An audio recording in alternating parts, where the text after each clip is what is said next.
بسم اللہ الرحمن الرحیم۔ خبروں بلیٹن کے ساتھ حاضر خدمت ہیں، سلام قبول کیجیے۔ پہلے سماعت فرمائیے خاص خبروں کا خلاصہ۔ آڈیو لیکس کے حالیہ معاملات کی تحقیقات کرائی جائیں اور پی ایم ہاؤس میں آڈیو ریکارڈنگ اور لیکس کو غیر قانونی قرار دیا جائے۔ پاکستان سپریم کورٹ سے عمران خان کی اپیل۔ ہندوستانی سماج سے نفرت ختم کر کے فرقہ وارانہ ہم آہنگی اور بھائی چارہ مضبوط بنانے کے لیے راہل گاندھی کی بھارت جوڑو یاترا کا ریاست آندھرا پردیش کا مرحلہ جاری۔ سپاہی پاسداران انقلاب اسلامی کی اقتدار نامی زمینی فوجی مشقیں، توپوں، راکٹوں اور میزائلوں سمیت زمینی جنگ کے انواع و اقسام کے وسائل کا استعمال۔ اور پیش خبریں تفصیل سے۔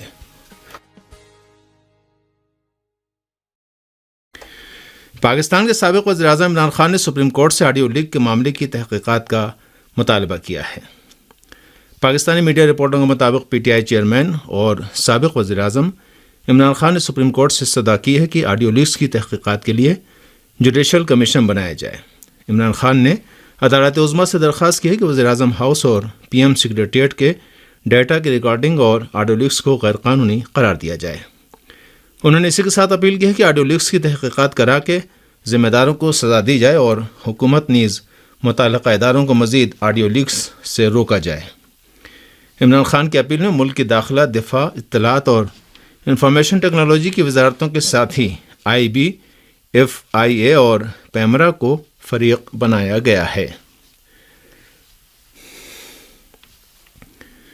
پاکستان کے وزیر خزانہ نے روس سے مناسب قیمت پر ایندھن خریدنے کا عندیہ دیا ہے۔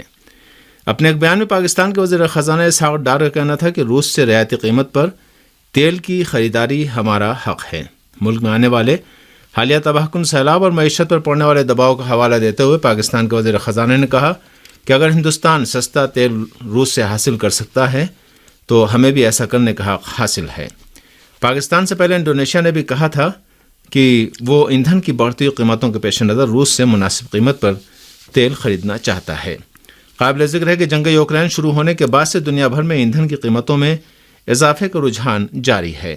امریکہ اور مغربی ملکوں کی جانب سے روسی تیل پر عائد کی جانے والی پابندیوں کے باوجود ہندوستان اور چین سمیت متعدد ملکوں نے روس سے تیل کی خریداری میں اضافہ کر دیا ہے۔ ہندوستان میں کانگریسی رہنما راہل گاندھی کی قیادت میں 3500 کلومیٹر لمبی بھارت جوڑو یاترا جاری ہے۔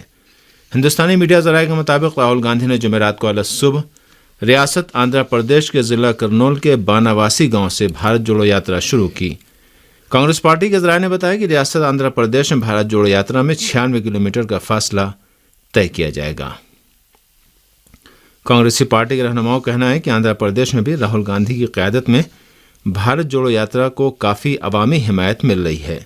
رپورٹوں میں بتایا گیا کہ بھارت جوڑو یاترا میں شریک کانگریسی رہنماؤں سے راہل گاندھی نے کہا کہ یاترا کے اختتام پر عوام سے ملیں۔ انہوں نے کہا کہ حکومت کی عوام مخالف پالیسیوں کے خلاف لڑائی میں عوام کو ساتھ میں لینا ضروری ہے۔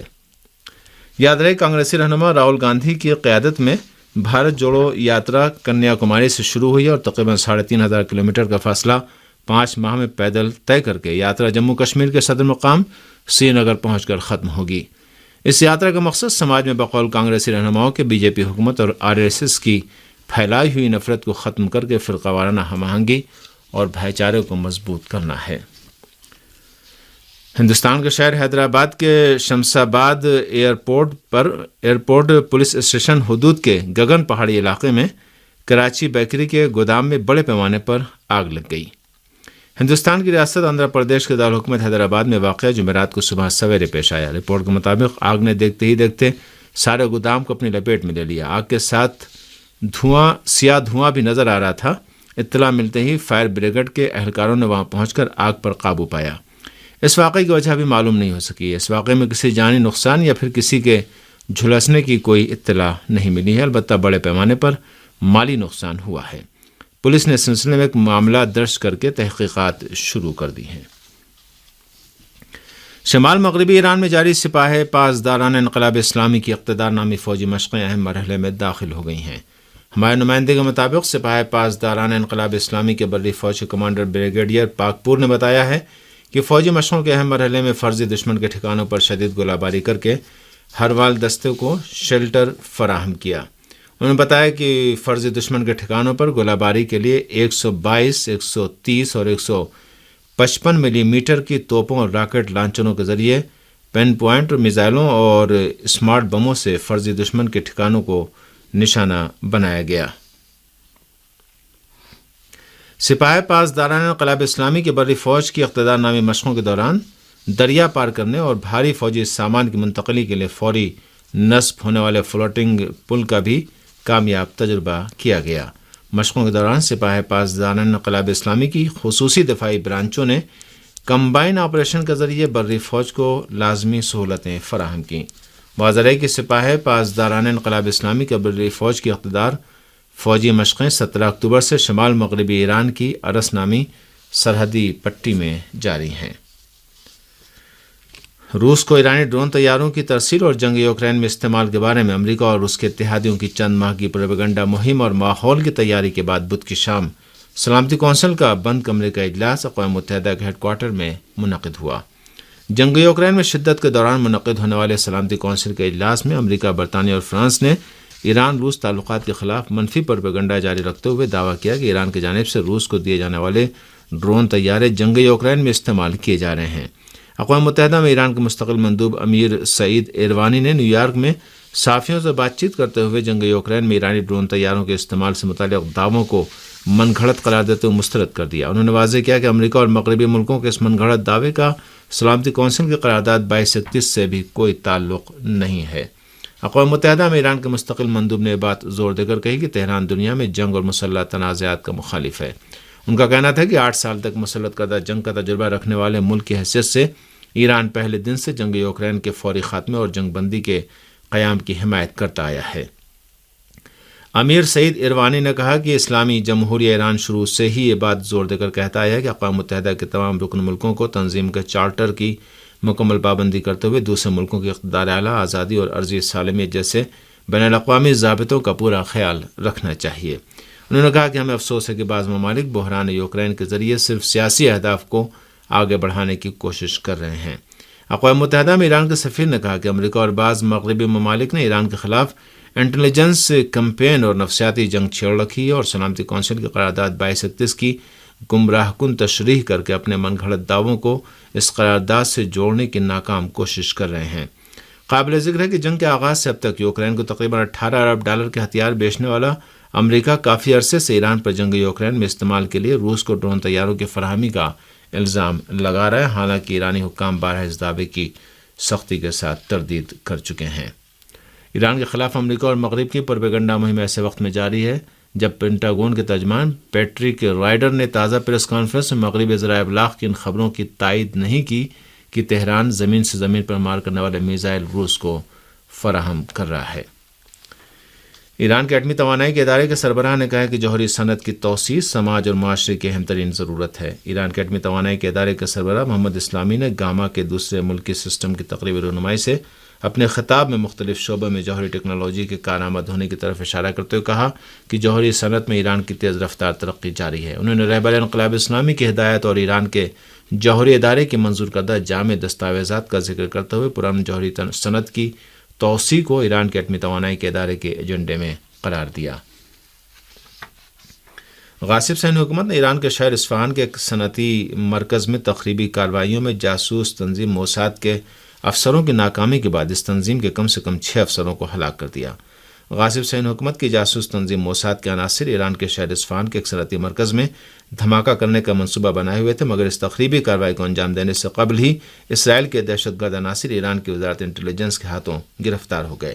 اسرائیل کے اس بدنام زمانہ تنظیم نے جو ایران میں اس پیچیدہ تخریبی کارروائی کا راز فاش ہو جانے کو اپنی بڑی رسوائی سمجھتی تھی، اپنے خیال میں ایران کے سیکورٹی اداروں میں رخنہ پیدا کرنے میں ناکامی کی بنا پر اپنے ان تمام افسروں کو ہٹانے پر مجبور ہو گئی تاکہ اپنے باقی عناصر اور ان کے ساتھ رابطے کا تحفظ کر سکے۔ تسنیم نیوز ایجنسی کی رپورٹ کے مطابق غاصب صہیونی حکومت کی جاسوس تنظیم موساد کے عناصر ایران کے شہر اصفہان کے ایک صنعتی مرکز میں دھماکہ کرنے چاہتے تھے، مگر ایران کی وزارت انٹیلیجنس نے تمام عناصر کو کارروائی انجام دینے سے قبل گرفتار کر لیا، جس کے بعد موساد نے ایران سے متعلق اپنے شعبے کے تمام افسروں کو ایران کے سیکورٹی اہلکاروں کے ساتھ رابطہ رکھنے کے الزام میں برطرف، ان میں سے 6 کو مختلف طریقوں سے قتل کر دیا۔ اسی کے ساتھ ہی ریڈیو تہران سے خبریں ختم ہوئیں۔